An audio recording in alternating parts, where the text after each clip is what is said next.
I pray to the divinity in you. What is jiva? What is individual soul? That which we call individual soul, this is my self. But not only the body, not only the breath, not only the mind. That who is beyond body, breath, senses and mind, that individual soul is called jiva. Now the same is called Atman without any upadhi, without any imposition. Jiva means unconscious mind with it. Jiva is in the bondage of its own actions, but not the Atman. So wherever the word Atman is used, it's pure light of knowledge within you. What is Brahman?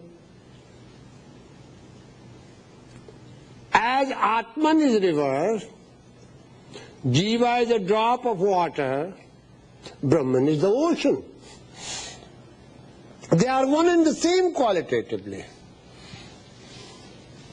So remember, your individual soul is verily Atman. And the same Atman is Paramatman. Now we have to see. I told you the other day that there are three, for learning to understand the self, self of all or Brahman, you have to know three things. What is your mere self? Your mere self means your body, what is called mortal self. Why it is called mortal? Because it changes, it goes to decay, it goes to decomposition, it goes to death. That's why it is called mortal. Now we have to see what dies with the body. Body, senses and breath, and that which we call conscious mind. The mind, the part of mind which we use in our daily life during waking state is called conscious part of mind. This is one unit. This is also called self, but this is called mere self. It is self, but it is mere self. What is that semi-real self? Unconscious mind, the source of motivation, the account book within you, the storehouse of all your sanskaras and impressions, and your individual soul. This unit is called semi-immortal. What is immortal? Immortal when the vehicle, unconscious mind, is separated from the soul, then soul in its purity is called Atman. Now, how will you understand the difference? The space in a glass is also space, akasha. The space in this room is also space. The space outside this room is also space. Space is space, one and the same, no difference. Now, jiva is a source of light to the individual self. And you know, and know that you know what you have been doing, what you should do, why you are not being through your faculty called faculty of discrimination, which is one of the prominent aspects of your mind. between your body and soul. There is that something which is called mind. It has many modifications. One of them is called buddhi, the function of manas is, shall I do it or not? It directly employs all the senses. If I want to see you, the mind will directly employ my eyes. They are permanent employees of the mind. If I want to smell, mind directly will employ my smelling power. If I want to touch, mind immediately will take care of the touching part. You see, and accordingly, one performs the action.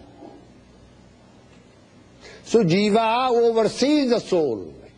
Jiva oversees the actions of our own being. You all know whenever you do something that you are not rightly doing things. You know it. How do you know? If you have learned to sharpen the faculty of discrimination called buddhi, if you have learned to coordinate all other aspects of mind with your buddhi, then buddhi can tell you. Buddhi is a technical part of telling. If you say 2 and 2 make 5, your buddhi says no, that's not true.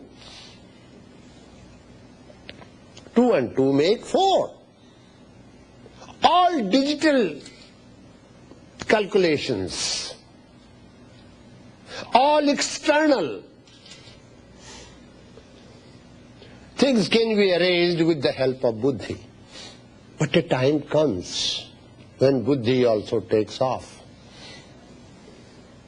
Pure buddhi, purity of mind leads you so far in the subtle world. Now we have to understand something about the worlds. The world which you see outside you, the world of sun, moon, stars, air, is different than the world you have created for yourself. This is my home, this is my wife, this is my children, this is me, this is me. They are too different. Look at the difference. In your own world and in the world created by the providence for you. In the world created by the providence, there is sense of equality. But in the world created by you, there is no sense of equality. You will have to use your buddhi, intellect accordingly. Love your wife, love your child, love your father, love your brothers, love your sisters, love your neighbors accordingly. You see? Then you use all the faculties of mind appropriately according to the considerations of the existence of others. Now, Upanishads lead you to Brahman, Brihadatma, the greatest of all, absolute truth. But how does it lead? It does not lead you in the external world. There are two philosophies. When you call Eastern philosophy, it has nothing to do with the boundaries. That there are 7 seas. Beyond 7 seas, there is India, then China, Japan, and this is called, any philosophy practice there is called Eastern philosophy. No. Eastern philosophy and Western philosophy has definition. They have definition. There is a process used in Western philosophy that is from gross to the grosser, then to the grossest. This is Western philosophy. What is Eastern philosophy? from gross to subtle, then to subtler, then to the subtlest aspect of life. This is called Eastern philosophy. Here Upanishads do not ignore the validity of the Eastern philosophy, Western philosophy. But at the same time, the aim of the Upanishads is to lead you to the innermost of your being and then make you realize that your Atman and Paramatman are one and the same. Your self and self of all are one and the same. Your own actions are watched, witnessed by your individual soul, jiva. There is not a single action that is not observed, watched and witnessed by you. So this process going from gross to the subtler aspect of your being is also called meditation. The Upanishads teach you method of meditation. You all say, yes, we have been doing meditation, but I don't accept that. Say it. If you have been doing meditation, then why not? I don't find change in your behavior, I don't find. Same stupid behavior, and I don't like that. I want to find a great change. Nothing can change your life. Even death does not bring any change. That which brings change, rather to say transformation, is love. And love means perfect knowledge. And the human being has capacity to attain that knowledge, because the infinite library of that knowledge, which is considered to be the highest of all, which is called intuitive knowledge, which is beyond the knowledge of senses, beyond the knowledge of mind, beyond the knowledge of ordinary buddhi, that intuitive knowledge is already within you. Simply you have to learn to reach there. What is the way of reaching there? Any external instrument you use, it is of no use. So that's why the Upanishad and Vedas says, neti, neti, not this, not this, not this. Never discard your reason. Never discard reasoning. Blind faith is not allowed according to the Upanishads. Your guru is God and you have started doing all sort of rituals, poor fellow, and put him on the pedestal and you don't listen to him because he's God. Yeah, you don't listen to God. God means what? A statue. If you feed him, he will eat. If you worship him, he is there. You treat your guru like that. Upanishad does not allow such a blind worship. Upanishads say, sit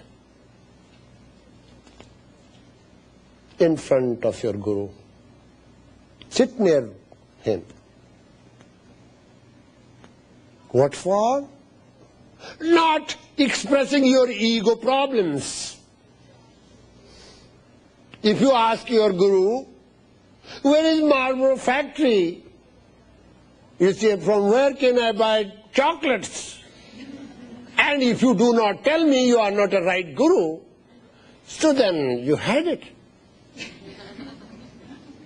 You see, the word guru itself is a word which called dark gu means darkness, ru means light. That light which dispels the darkness of ignorance. Any question relating to your sadhana, any question that helps you in your sadhana, or any obstacles that you find on the way to your sadhana, any hindrance you find on the way to enlightenment, you can always put in front of him. You attend a seminar and you say goodbye to your guru. This is not done. You have every right on the person who teaches you Upanishads, provided you are prepared student. There is a condition. As you are in search of a competent guru, how will you find a right guru? There is a way. What is the right way of searching for a guru? The right way of searching for a guru is not to study books or not to see the publicity which guru has given larger publicity than other guru. There are three types of great men today. Those who are born great, they are great because by birth they have opportunities, talents, means, and they have done something which extraordinary, and that's why they are called great. The other category of great people, they work hard. They make all the efforts. You human beings have all the reservoir, all the knowledge with you, if you make efforts. Don't say that you cannot improve, don't say that you cannot lead the path of perfection, enlightenment. Never say that. This is defeatist philosophy. I cannot do it. I am good for nothing. Women think that they cannot do anything. There is nothing like that. There is nothing like being woman and man as far as enlightenment is concerned. I see. Human efforts are called ascending powers. Then there is another power. When human efforts are completed, suddenly you will find being touched with another power that is called descending power, which is called kripa or grace. You can never understand the word grace if you have not done efforts. When you have done complete efforts, like a child, crying for mother's lap, not for food, not for candy. And mother is trying to give her candy and this and that and toy and this. But child still persists, cries. Finally mother picks her up. When you have done all the efforts, with all the resources you have, finally you will be touched by that power which is called power of the Lord, and that is considered to be grace. No human being can ever get enlightened without grace. Let me tell you this.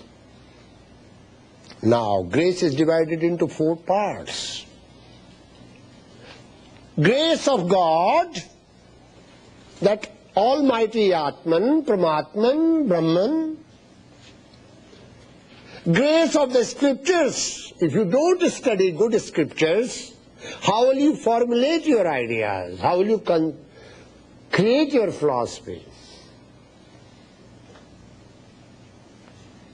Grace of the Guru. If there is no one to interpret the scriptures or teach you, how will you learn? If you have these 3 graces, you cannot attain. Because 4th grace is not there, grace of the self. That's very important.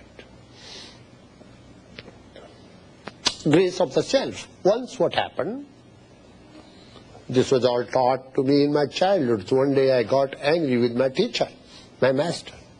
He was not mere my teacher, he was my master, my father, my mother, my friend, because I grew since childhood. From the age of 3 I was with him. So I said, what do you think? You yourself are enlightened? I can go and search other teachers because you have many students. Why can't I have many teachers? Whenever I was irrational, he used to be quiet and smile, you know. I said, this is smiling annoys me more. You see. And I am going in search of a teacher. And I went. So that Swami says, you are a bad boy. I said, no. I am a researcher. If I don't find something here, why can't I see it there? I should. So I left there, I met somebody. He said, boy, you have come to me? I said, yes. With all my humility. So what he started doing, a flame of fire used to go. I said, how far can it go? He said, it can go far away. And a trail of fire would come. I said, sure, there is nothing in your mouth. I examined, there was nothing. And there were disciples and they adored him. There were 30, 40 people sitting. I said, this man is great. So I was convinced. I went to my master. I said, I want to say goodbye to you. He said, okay, son, wherever you go, God bless you and my blessings are with you. Where are you going? I said, I am going to learn something from that Swami who creates a trail of fire. You see. So that, he said, did you talk to him about me? I said, no. He said, what did he do? He creates fire from his mouth. He took out matchstick and he said, look, it's a fire. How many years did he spend? I said, 30 years. He said, that which you spent 30 years for creating fire, you can do it right now. And then find out, ask him who he is. Who? He was actually drop out and run away from our cave. He did not do practice as well, and he was given good beating, so he left and he became great sage. There are diversions. There are dissipations in life. World is full of charms, temptations, and attractions. Our senses, which are meant to serve certain purposes for arranging our external world, distract our minds, and thus we forget the purpose of life. First training you need, and that is training of the senses. By constantly remembering the purpose of life, not even ignoring the world, because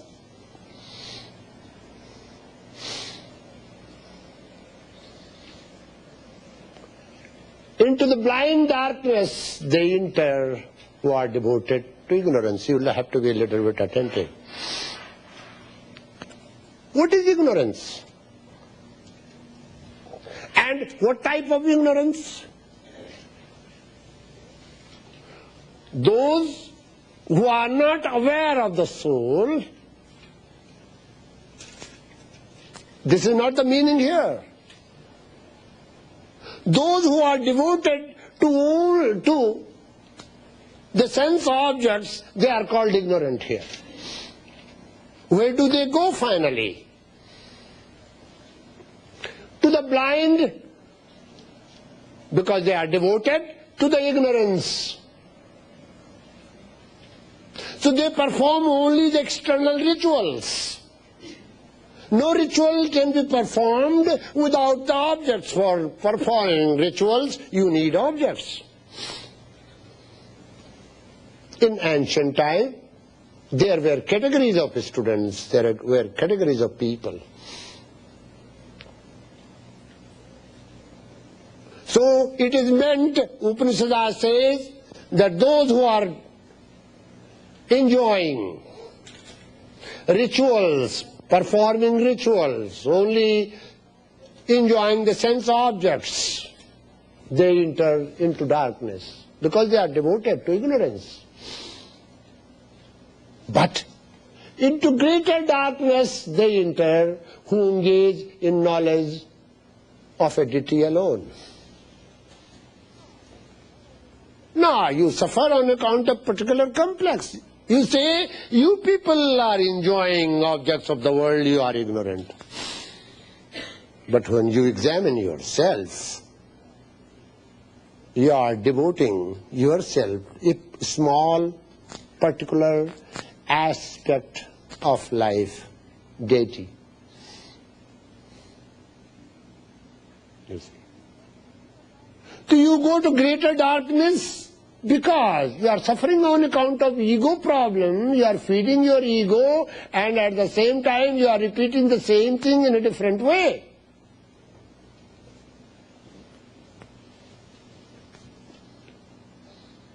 Now, next says, 10th, one thing that is obtained, it's a thing. It's not the absolute knowledge. That's why the word thing has come. One thing that is obtained from knowledge, another from ignorance. Now, there are levels of knowledge.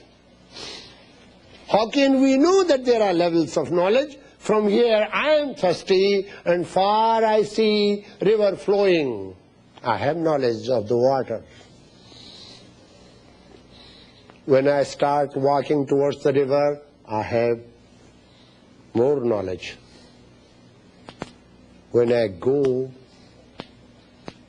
to the water, I have very good knowledge, clear knowledge. There is clarity in my mind.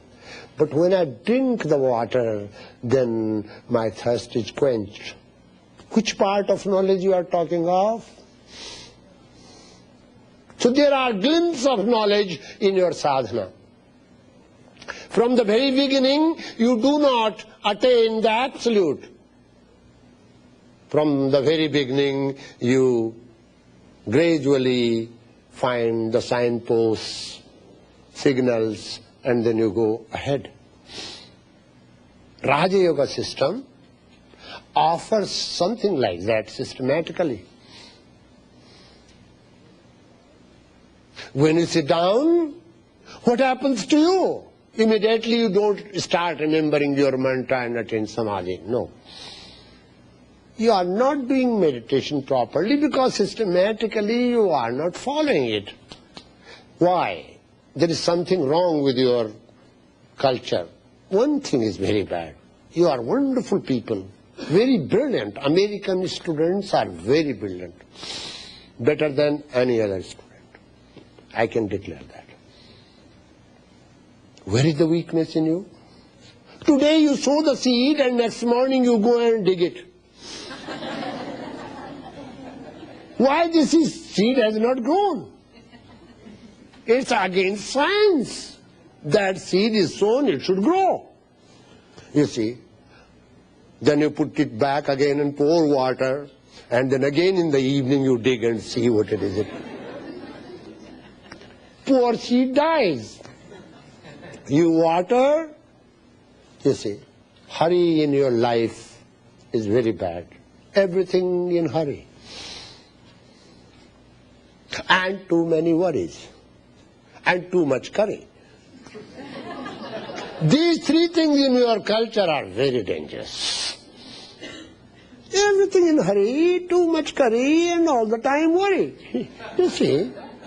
Why? Why do you want to do that? You want to get enlightenment like this. You see, Coca-Cola enlightenment. No.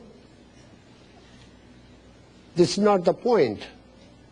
First few days, till you have a steady body, till you have arrested all the tremors, twitchings, shakings of the body, because body rebels when you want to train something, like child. If you want to train your child, child does not want to be trained. If you want your child not to be outside after 9, child does not like that. She tries. If she plays too much or does not want to do homework, and you say you have to do your homework, she doesn't want to do it, he doesn't want to do it.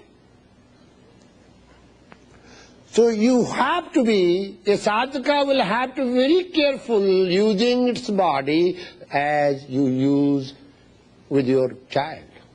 You have to be gentle, at the same time you have to learn to discipline your body. First discipline in the body, for the body, is how to make it steady and quiet. If first step is not complete, rest assured, nothing is going to happen. What do you mean by being comfortable and steady? There is difference. I am very comfortable this way, but my body is not steady. I am very steady, but I am not comfortable. You have to see both. How to make your body steady and comfortable. Many of you think that good posture or good asana means, you see, twisting your legs from this side to that side, making a particular posture. That posture does not mean that. Posture does not mean to arrange your upper and lower extremities, limbs only. Posture means whole body. No matter in which posture you sit, your head, neck and trunk should be in a straight line. That's called steadiness. You see. So as you are trained according to your, you see, education that is imparted at home, in the universities and elsewhere, to move, and to move faster and faster. Here the Upanishads, shares of the Upanishad teach you, lead you to a journey without movement, not to move. It's a journey without movement which leads you to the absolute. Entirely different. So few minutes every day, you should learn to train yourself. Just have a schedule. And if you don't attain, I can take that responsibility, provided you systematically do it. You should learn to sit down in a quiet and calm place, in a steady and comfortable posture. First few days, try to see which posture is good for you. If you cannot sit in any other posture, this is also a posture. You see? But anything that happens in your body is because of your mind. You cannot sit quietly. Then, you cannot sit for some time. You will have to train your body. Training your body means training your mind through your body. Remember this. Learn to be still and quiet. Stillness is a good word for it. First few days, body will create many problems for you, tremors. Resistance, body resistance. Resistance is inherent quality in human being. You see. You use I and no word more than yes and you. Are you listening to me? I and no. Because I have nothing to do with you. You don't want to relate with others. You have not learned how to relate with others. You always spontaneously come out, I, defense, and no. I don't want to listen to you. I don't want to do what you say. You might agree after some explanation or something. Make a schedule, few minutes every day. If you don't want to practice for samadhi, don't. I am not telling you to attain samadhi, to become a Swami, to go to the mountain retreat, to become a great teacher. No. To be successful in your daily life, to be free from the stress, to be free from the strains you receive through your, strenuous muscles, you should learn to understand that sitting quietly for a few minutes is very helpful and healthy for your body, for your breath, for your mind. Very important. It's a formula that is used for health. If you do not have good health, how can you attain? And what good is that attainment? Sharira madhyam kharu dharma sadhanam. All dharmas, all sadhanas, all religions are of no use to you if your body, the instrument, is not functioning well. Before this body goes to final decay, you should use this body to that extent that body becomes a sadhana for you, does not create any problem at the last moment, which is called death. I am going to explain to you something about death also. Let me first complete this. So in any posture, say that this way I will sit down. Not that you are sitting like this, tomorrow you sit like this. Day after tomorrow you sit like this. This will not form the habit. Your body tends to form a habit. You see. And when you examine yourself, you will examine yourself full of habit patterns. You see. They are very important. Two people are compatible because their habit patterns do not disturb each other. Two people are incompatible because their habits are different. Habit is great something which creates personality for you. Remember this. And you can change those habits and transform your whole being. Here you have been trained from your childhood onwards to examine things in the external world. Nobody teaches you how to look within, how to see within, and how to find within. Meditation is a method of knowing yourself on all levels, being aware of the potentials within you, being aware of the powers within you, being aware with the knowledge within you, and being aware of that strength which cannot be robbed by anybody.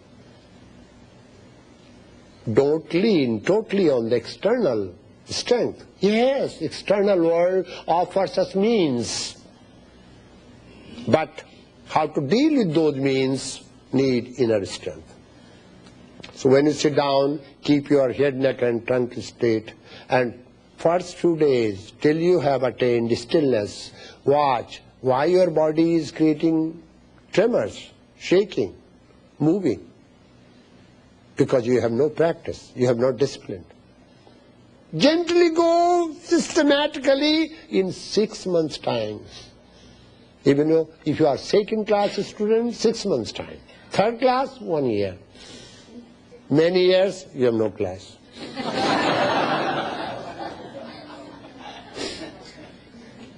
You see? Question is, you are not paying attention. You think it's nothing. It's a joke. It's an import. Something from India or East. People have come to this country to pollute our mind and culture. Why should we sit? That's your idea. We can go to moon and now we are going to Mars. What for? What good is that sitting quietly? You see. Every day at the same time, Satu Dirgha Kale Nairantariya Satkara Sevito Dhrida Bhumi. It's a sutra of sadhana. For a long time, regularly, every day, with your full will, you should learn to sit. It has immense benefit. Where is the medicine which can, relax your involuntary system immediately? There is nothing. But if you learn to sit quiet, it will give rest to all voluntary, involuntary system, both. Those set of subtle muscles. Something very important has been found out by the great scientists these days. You see. If you are not quiet and if you are hyper, your glands over-secrete. If you are too emotional, if you come to me and say you have some thyroid problem, I will treat it later on. First I will see your emotional nature. Why are you disturbed emotionally? Yes. So to make yourself emotionally steady, healthy, you will have to learn that stillness. And it's very important for you to coordinate yourself when you walk, when you talk, when you see things. It's important for you to sit also. Few minutes every day, a must. As you give food to your body, you should learn to give food. This is important. This is important food for you, to sit quietly. What do you watch when you sit quietly? Many of you have read few psychic books, so you say, I don't see any color.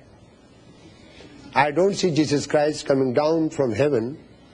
I don't see Mother Mary blessing me. What is all this sitting quiet? Why should I waste my time? No. When you make your body still and comfortable, it is helping your muscles, it is giving rest to your muscles. Watch if there is any tremor in your body, any twitching in your body, any shaking your body. In first step, keep few days, systematically go ahead. Without learning ABCD, you want to do master's course. And without completing master's, you want to do PhD. No, systematically. The easiest is to reach the Lord within you. So this method says you have to go inside systematically. How to make your body still. When you make your body still, after a few days you will find that your muscles are relaxed consciously. You see, you are able to consciously control the tension of your muscles. But remember, relaxation does not mean just loosening your muscles. There are many people packed in the state hospitals whose muscles are loosened. You see, it's not called relaxation. Don't think that. Relaxation means to prevent. I'm talking on body level. Tension of the muscles. You see. But that is not all. You are not body alone. You are not muscle alone. Next step is breath. Breath can create great injury in your body. Even your japa, so-called japa, can be destructive to you. Excuse me. Because if you are doing japa, okay. Because your guru told you to do 5,000 times, so you want to complete. You are doing it. This is injurious. What is it doing to you? It is shortening your breath. And when your breath shortens, just do it rhythmically. And tell your physician to see your pulse. The pulse rate will change, the heart rate will change. The blood flow to the brain from the powerhouse will be irregular. So because of your hectic life, the way you lead life, there is always disturbance in the vehicles called pranic vehicle. Distribution of the energy within. You should learn 3 times a day to feed your pranic sheath, to feed that energy pool from where you are receiving, but you are not putting anything in it. Many civilizations died. You know why did they die? They started giving, but they never started receiving. They never received. So they died. One day such a pool will dry and there will be no water. If there is water from the pool, you give that water, that's okay. But let that pool also receive water. Same principle is applied here. 3 times a day, breath should be. What you should do, I will tell you. I am preparing you for meditation. I am giving you a shortcut. Yes. After you have done your physical exercise, before you want to do meditation, just lie down using pillow. Put your hands on your abdomen. Let your abdomen go inside as far as it can. And count how many digits. 1, 2, 3, 4, 5. Go with the seconds. 1, 2, 3, 4, 5. Watch your capacity. Then allow it to come out and inhale. When the abdomen goes inside, you should exhale. When the abdomen starts coming out, you should inhale. Now, what your effort is? You should have effort. After learning how to sit still without any tremor or anything, this is another point you should learn. To train your breath. It is the simplest and best method. Shortcut.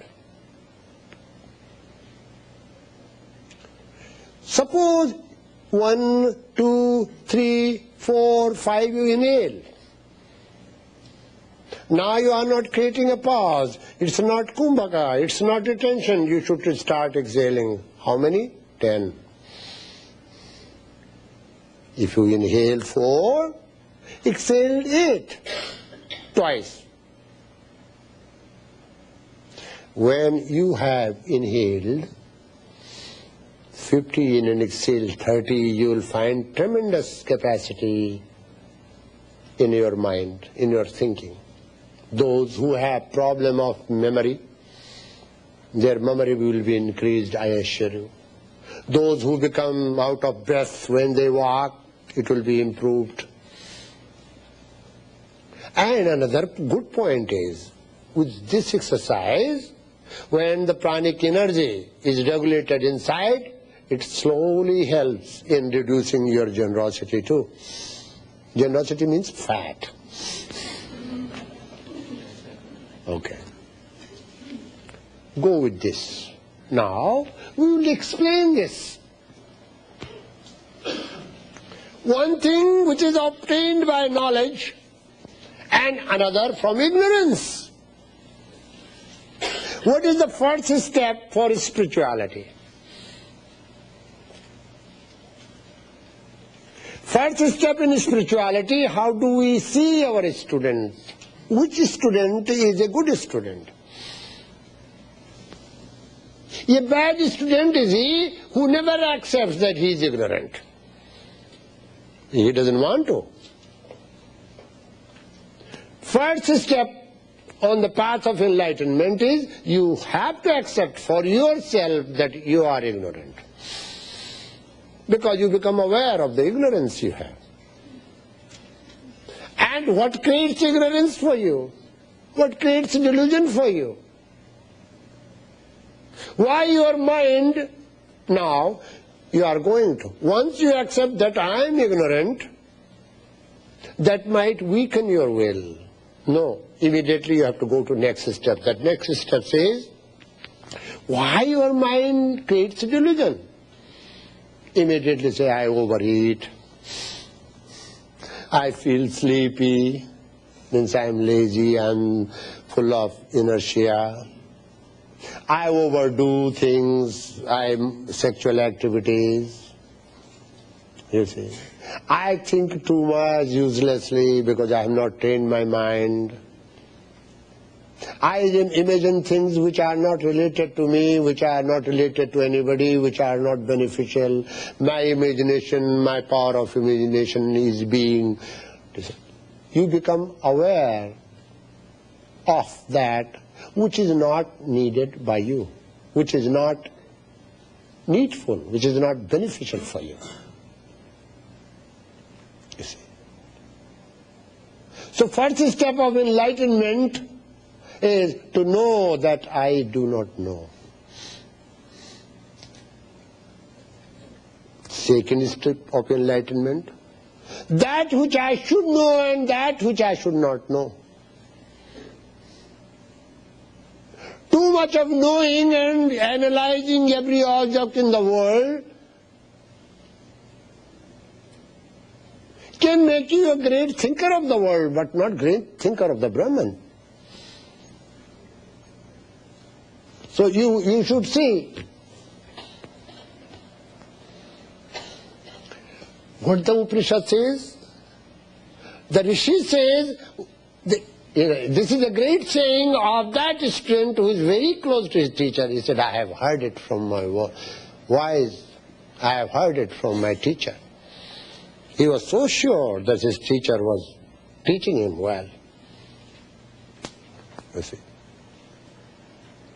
Action, this is relating to the action. By performing good actions, do you think you will be liberated? No. Action is action. If you perform good action, you reap the good fruits. But again, good fruits will encourage you to do good actions. You are not liberated. You worship a deity and you think you will be liberated? No. You can make your mind one-pointed like mind of a robber. I examined one day, a robber's mind was more powerful than my mind. Yes, it can be. To make mind one-pointed alone is not enough. What the robbers do? If you put a gold in a corner of a room and put a Swami and robber both, robber will concentrate on the gold, poor Swami will sleep. Or do his japa.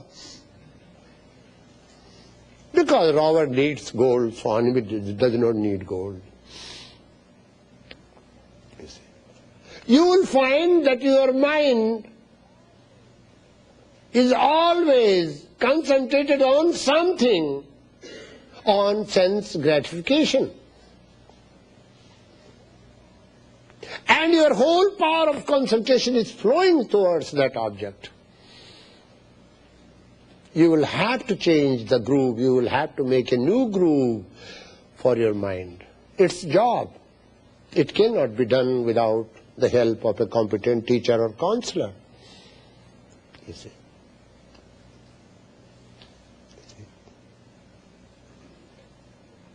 So the Upanishads, the seer says, we have heard this wisdom, we have received this wisdom from our teachers.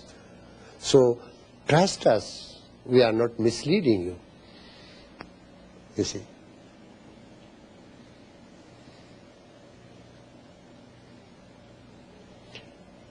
He who is aware that both knowledge and ignorance should be pursued together. Here, you are sharpening the faculty of discrimination. If you do not know what is wrong, how are you going to do what is right? If you do not know what to do, you do not know what not to do. Now, I want to tell you a practical way of knowing truth, practicing truth. This path of negation says, is this Brahman? Is this the goal of my life? I already have this. I have body. My goal of life is to attain the senses. I already have senses. My goal of life is to attain prana. I already have prana. I am breathing. My goal of life is my mind. I already have mind. What is my goal of life?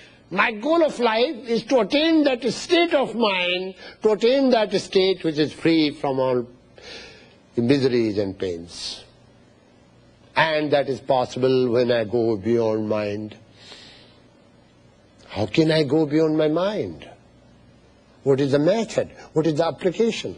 So gently I am training my body, then I am training my breath. And then what I see next? Conscious part of mind.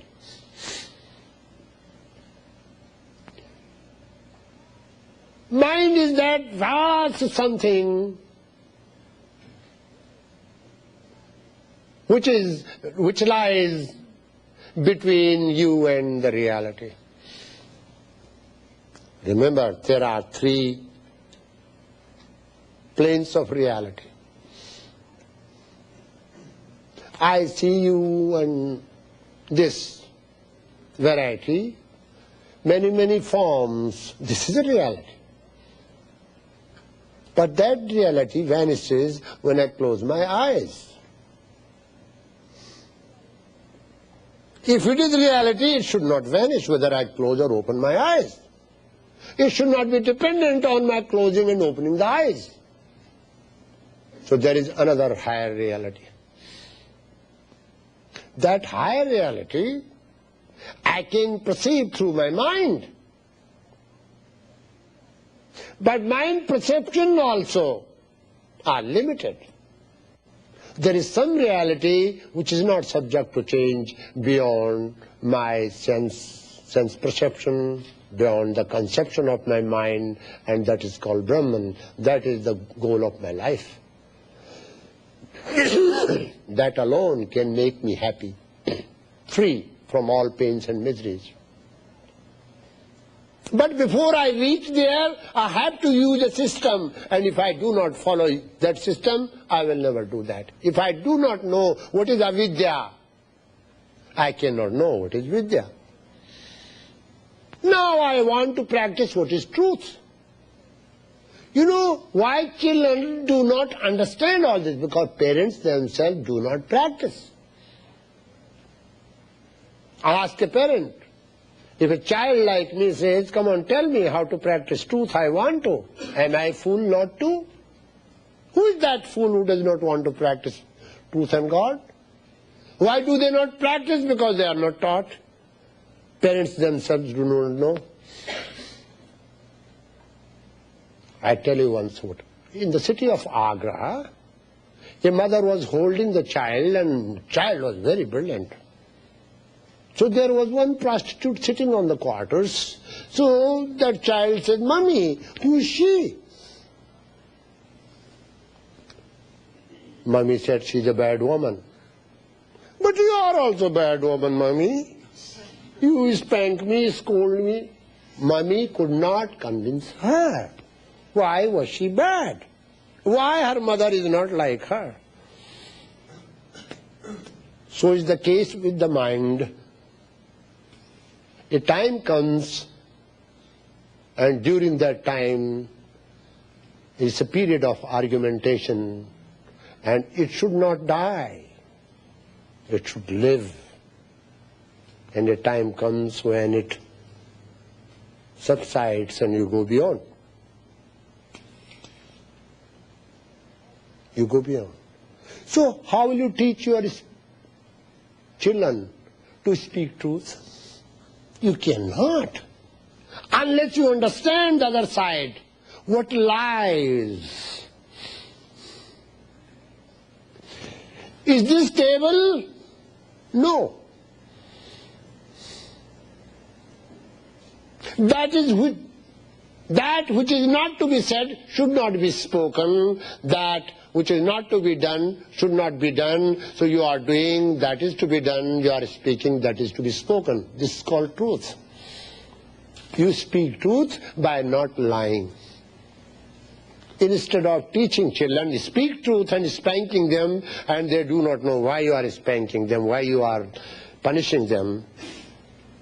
They should be explained. This is lie. Lie means I say it is cart. Cart is made out of wood. So this is wood, so this is cart.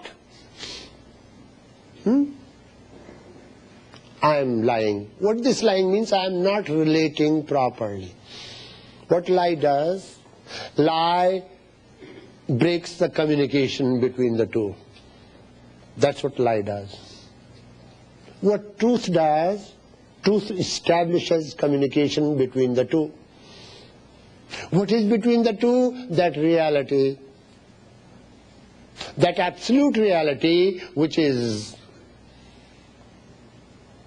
beneath all this diversity, that is to be known, for that alone will make you happy. Everlasting happiness will be bestowed upon you by knowing that.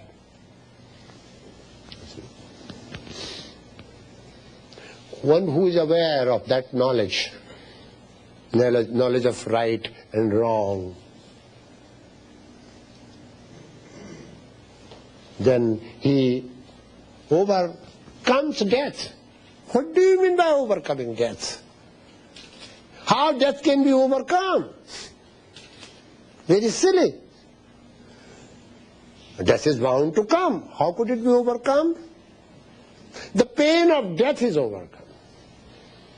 There are three sorts of people, three sorts of realities. One is absolute. There is no death for absolute, because absolute was never born.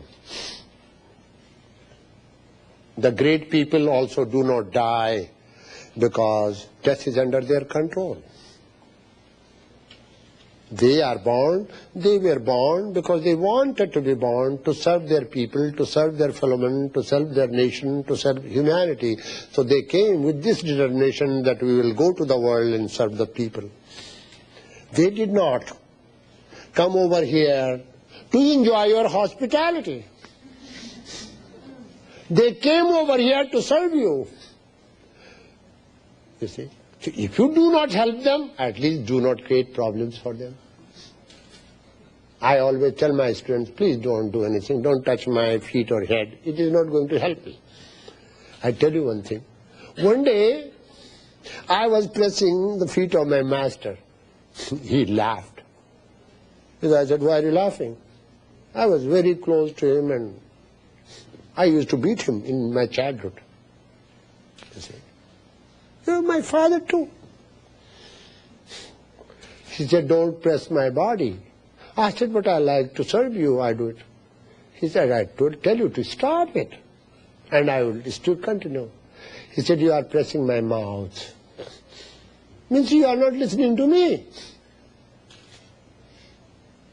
So don't do any such thing for your teacher, but at least listen to him, that which is right and good for you, and start practicing.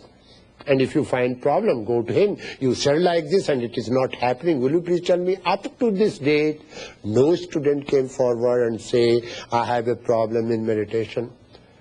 What they say? I have a problem in marriage. Who told you to get married? My mom said. So I said, go to her. And if you get married because of your mommy, then you are stupid. You see? Learn to adjust yourself in all circumstances. Use that talents and skill. Into a blind darkness they enter who worship only the unmanifested Prakriti. Blindness. There are many levels where you go after death. As there are many levels here. Gutter. Have you seen Bowery of New York? Huh? Underground where the people live like rats and mice. In India and other places, I was shocked. In a country like this, which is so well off, still many people live in the Bowery. You see, poor people. I have seen many bad ladies.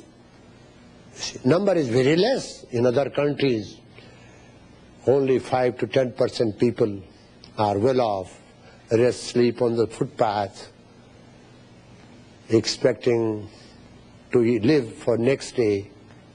Why? Why this discrimination? Who has created this? It's a God. No. It's not created by God. It's created by our selfish way of living, by not understanding, by not arranging, by not knowing how to live in the external world. That ignorance. See, what is that blind darkness? Darkness means without light. Blind darkness means ignorance. You see? Darkness and blind, both together. Even if you open your eyes, suppose your eyes are opened, suppose your eyes are not blindfolded, there is darkness. You see? So blind darkness, full of ignorance means. Whatever, if you are ignorant here, let you assure that death will never give you solace, emancipate or liberate you. As you are here, you go to the next life. Today, if you are a fool, you mean to say you will be wise tomorrow? Because 8 hours sleep will not make you noise. Wise. 100 years sleep will not make you wise. 100 years sleep means death. The difference between death and sleep is very little. Expand that sleep, 8 hours sleep. Just imagine how many hours can you sleep in one lifetime? Suppose you live for 100 years. You sleep 8 hours, that's what your doctor says. Suppose your life span is 100 years. And 8 hours per day you sleep. So how many years have you slept in whole life? Huh? Now leave those 33 years because you have not done anything but slept. Now, how many years are left behind? 66 years. Okay. What for have you wasted your 66? Are you going to waste your 66 years? Money, money, money, money, money, money. Food, food, food, food. Body, body, body, body. You know. So, 1/4 life you waste in bathroom. 1/4 in gossiping, talking nonsense. And 1/4 in daydreaming. And that is the whole life. It means, and you have not enjoyed. Finally one day you sit down, have you enjoyed this world fully? No. Because that symptom, I want to enjoy world, is clear symptom that you have not enjoyed so far. Or your enjoyment was not complete. Look here, body is motivated to enjoy. Actually, enjoyer is something else. That which enjoys the external world is your mind with the help of your senses. You will die, but mind never dies that way. It always remains fresh. It wants to enjoy again and again. Even the body is weak, meek. So before body goes to decay, you see, you should learn the mysteries of death. Death means change, and there are many changes in life. You are born, then you grow, you are a child, you become adult, you become youth, you become old, and you go to. This is all in systematically. You don't have to be afraid of death. It's an essential part of your life. Death is nothing but a habit of your body. You love your body, all you love. Why do you not love death? Because it's an essential habit of your body. Because you do not know what it is. Death is never painful. Everyone dies. Nobody cries while dying. I have not seen anybody. crying, saying, "I am dying." No. All cry because of the pain, not because of the death. So pain of death is very painful. Death itself is not painful.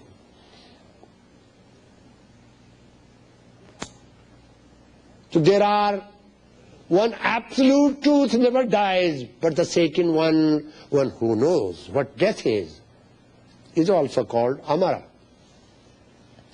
Means having death under his control. He will leave his body, drop his body, cast off his body anytime he wants, because he has known. As he has known birth, he has known life. It is possible for you to do this. To drop the body, because body will be dropped one day. Time will, age will. Why do you not learn that? To drop the body yourself. Because you have not come to drop anything. You have come to take things from the world. That's why you don't know how to drop. You see? When you learn this, you will find that you can have the knowledge of death as you have the knowledge of birth. Into the blind darkness they enter who worship only the unmanifested Prakriti. Mother of the matter. What is mother of matter? Desire. Desire for material gains. Now there are many ways of sadhanas. I want to lead you to different parts of sadhanas not by mere philosophical explanations. One part of sadhana, first mantra describes. Idam sarvam ishavashim, all this is covered by one truth. Having known this truth, ten tyaktena bhunjitha ma gridhe kasvasuddhanam. Learn to enjoy your life by understanding the philosophy, by knowing the philosophy of non-attachment, which is called love. Attachment means lust. Attachment means lust. Do not have evil eye on somebody's property, somebody's wife, on somebody's things. Tena tyaktena bhunjitha is the main sutra here. Enjoy this world. This world can also be enjoyed, provided you have understood the law of tyaga, renunciation. What is tyaga of life? What is tyaga? Pushing backward, going forward. When you swim, you understand what it is. If you do not push the water backward, you don't go forwards. That's called tyaga. You see, do not stick to the things you have. Do not become greedy. Do not become attached to the things of the world. For they are gifts. Learn to remember this. All the things of the world are given to me. I will enjoy them, but they are not mine.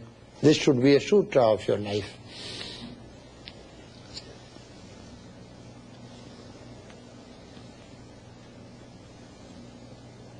Now, here the shares of the Upanishads says, they are comparing.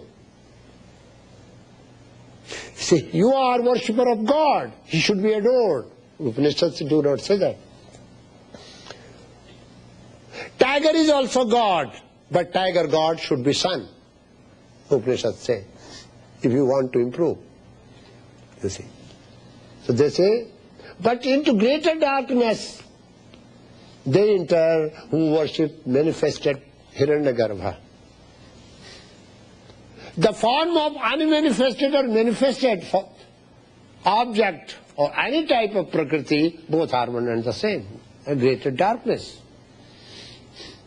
They will always remain ignorant, utter ignorance.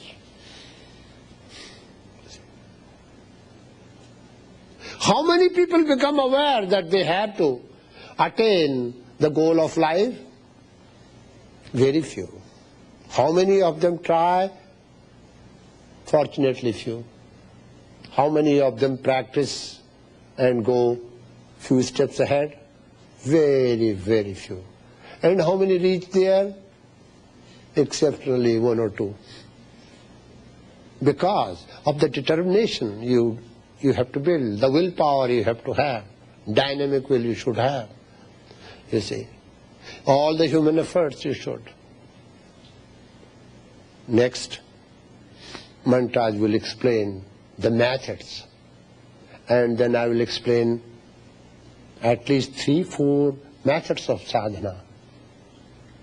You see, according to your capacity, according to your intellectual ability, according to your circumstances. God bless you. Peace, peace, peace.